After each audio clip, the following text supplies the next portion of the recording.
આત્મા છે ને અજર અમર છે, એને કોઈ મારી ન શકે, બાળી ન શકે, ભીજવી ન શકે, તોડી ન શકે.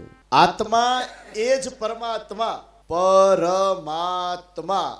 આ પરમાત્મા કયો, ભગવાન કયો, ગોળ કયો, ઈશ્વર કયો, અંતે બધું એક જ કે નહીં? આત્મા પરમાત્માની અલગ અલગ આપણા સંતોએ વ્યાખ્યાઓ આપી છે, પણ આત્મા પરમાત્માની ઓળખાણ શું ખબર છે? કે આત્મા પરમાત્મા વચ્ચેનું જે ડિસ્ટન્સ છે, આત્મા એ જ પરમાત્મા.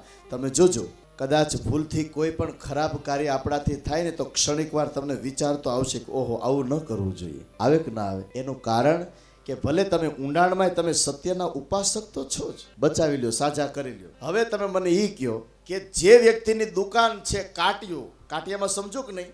કોઈ માણસ મૃત્યુ પામે, પછી મૃત્યુ પામ્યા પછી નનામીનો જે સામાન હોય એની ક્યાંય દુકાન તો હોય કે નહીં? તો ઈ સવારમાં દુકાન ખોલે, ભગવાનના મંદિરમાં દીવાબત્તી પૂજા પાઠ કરે, ઈ શું માગે છે?